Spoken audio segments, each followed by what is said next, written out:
Praise the Lord. Greetings in the mighty name of Lord Jesus Christ. ఈరోజు మనం మన యొక్క అవుట్ఫిట్, మన యొక్క అలంకరణ, మన యొక్క అపారల్, లేకపోతే మనం ధరించుకునే ఆ యొక్క దుస్తులు, వాటి గురించి మనం తెలుసుకుందాం. కొలస్సీయులకు రాసిన పత్రిక 3వ అధ్యాయం 12వ వచనం నుండి చదువుదాం. కాగా దేవుని చేత ఏర్పరచబడిన వారును పరిశుద్ధులను ప్రియమైన వారికి తగినట్లుగా మీరు జాలిగల మనసును, దయాళుత్వమును, వినయమును, సాత్వికమును, దీర్ఘశాంతమును ధరించుకొనుడి. వీటన్నిటిపైన పరిపూర్ణతకు అనుబంధమైన ప్రేమను ధరించుకొనుడి. చాలాసార్లు మనం ఏం ధరించుకుంటున్నాం, మనల్ని మనం దేంతో అలంకరించుకుంటున్నాం అన్నదానికి మనం చాలా ప్రాధాన్యతనిస్తాం. అది బట్టల విషయమైన, లేకపోతే ఆడవాళ్ళు అయితే బంగారం విషయమైనను చాలా చాలా స్పెసిఫిక్గా ఉంటారు, చాలా చాలా ఖచ్చితంగా ఉంటారు. వారి ఏ రంగు దుస్తులు ధరించాలి, ఎలా వారిని అలంకరించుకోవాలి అన్న ఆ యొక్క ప్రక్రియలో. కానీ ఇక్కడ కొలస్సీయులు రాసిన పత్రికలో మీరు జాలిగల మనస్సును, దయాళుత్వమును, వినయమును, సాత్వికమును ధరించుకోవడం అనేది మనం చూస్ చేసుకునేది. మనల్ని మన వస్త్రధారణ వేరే వారికి కనబడుతుంది, మన అలంకరణ వేరే వారికి కనబడుతుంది. దేవుని దృష్టిలో పై వస్త్రధారణకి ఎటువంటి ప్రాధాన్యత లేదు, పై అలంకరణకు ఎటువంటి ప్రాధాన్యత లేదు. కానీ మనమైతే సాత్వికమును, దయాళుత్వమును ధరించుకుని ఉన్నామా అంటే మనం ఏదైతే ధరించుకుంటామో అది వేరే వారికి కనిపిస్తుంది. సో మనల్ని ఎవరైనా చూసినప్పుడు వీరు దయ కలిగి ఉన్నారు, వీరు సాత్వికముగా ఉంటారు, వీరికి దయాళుత్వము ఉంటుంది అని ఎవరైనా చూసి చెప్పగలరా? లేకపోతే వీరిని చూడగానే వీరు కోపిష్ఠులు, వీరు గర్విష్ఠులు, లేకపోతే వీరు చాలా డంబంగా ఉంటారు అనేవి చెప్పగలరా? కోర్స్ ఇవి మనసుకు సంబంధించినవి అయినప్పటికీ కూడా మనల్ని చూసినప్పుడు వేరేవారు వీరు ప్రేమతో ఉంటారు, వీరిని అప్రోచ్ అవ్వచ్చు. నిజంగా ఏమైనా సహాయం కొరకైనను, లేకపోతే దేని గురించి అయినను, మనతో మాట్లాడటకైనను, లేకపోతే మనతో సహవాసం చేయటకైనను, ఏదైనా మనలో కనిపించేవి ఏంటి?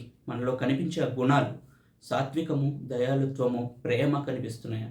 లేకపోతే కేవలము గర్వము, కోపము, ద్వేషము, ఈర్ష, అసూయలు కనిపిస్తున్నాయా? ఎందుకంటే మనము ఏర్పరచబడిన వారును పరిశుద్ధులము గనుక వీటిని ధరించుకొనవలసి ఉన్నది.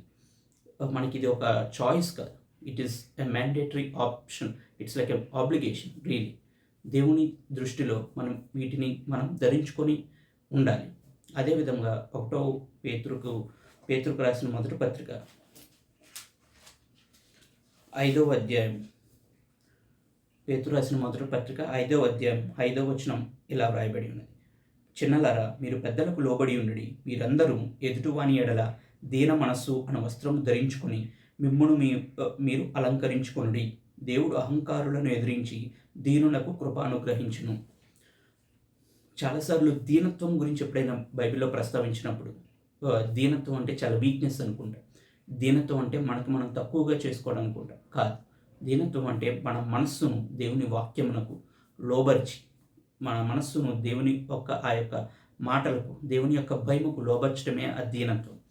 చాలాసార్లు మనం ఎవరికైనా ఏదైనా తప్పు చేసినప్పుడు కానీ, లేకపోతే ఈవెన్ మనం తప్పు చేస్తున్నప్పుడు కానీ, దేవుని వాక్యం మనం హెచ్చరిస్తున్నప్పుడు దానికి మనం లోబడము, దానికి మనం అంత ప్రాధాన్యత ఇవ్వము.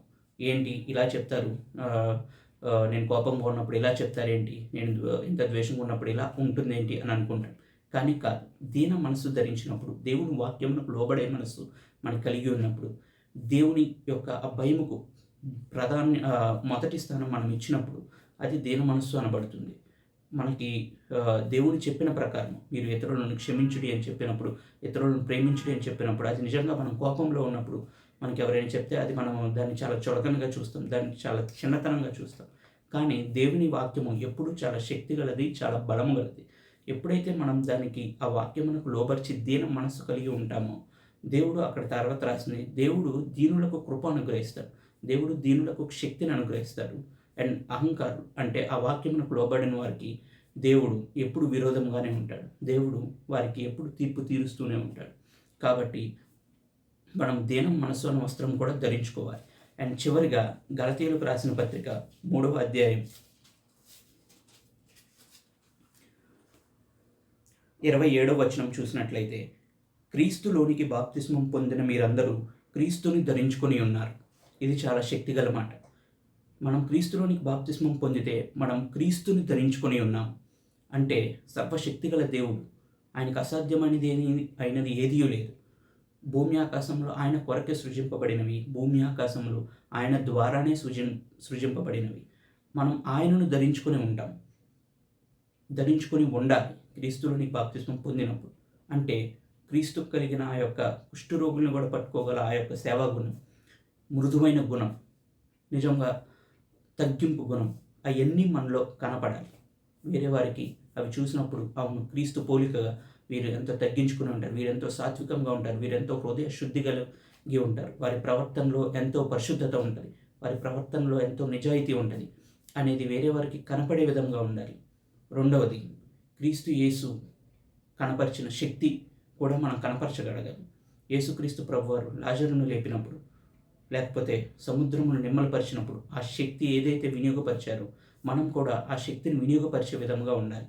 ఎవరైనా కష్టాల్లో ఉన్నప్పుడు కానీ, ఎవరికైనా అవసరం ఉన్నప్పుడైనా సరే మనం పరిశుద్ధాత్మ శక్తితో వారికి స్వస్థతనిచ్చే వారంగా, వెలుగుగా ఉండాలి. యేసుక్రీస్తు ప్రభువారు కూడా మీరు లోకమునకు వెలుగై ఉన్నారు అని చెప్పారు.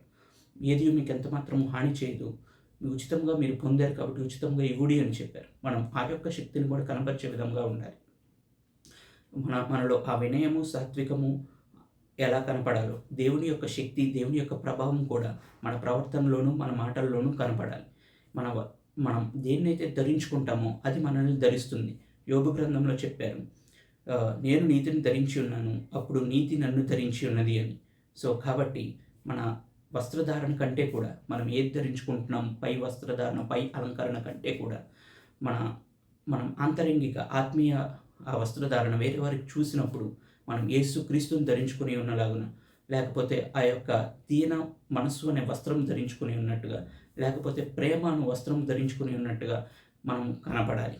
ఎప్పుడు మనం దేవుని దృష్టికి, ప్రజల దృష్టికి కూడా ఆ విధంగానే కనపడాలి. మన చుట్టుపక్కన ఎంత ద్వేషం ఉన్నప్పటికీ కూడా, మన చుట్టుపక్కన ఎంత కల్మషం ఉన్నప్పటికీ కూడా, మన చుట్టుపక్కన మన మీద ఎంత అసూయ, కలహములు ఉన్నప్పటికీ కూడా మనల్ని మనం ఎప్పుడు ప్రేమ అనే వస్త్రంతో, యేసుక్రీస్తు అనే వస్త్రంతో మనం కప్పుకున్నప్పుడు నిజంగా మనం జీవితంలో యేసుక్రీస్తును పక్కవారికి పరిచయం చేయగలుగుతాం, ఆయన శక్తిని పరిచయం చేయగలుగుతాం, ఆయన ప్రేమను కూడా పరిచయం చేయగలుగుతాం.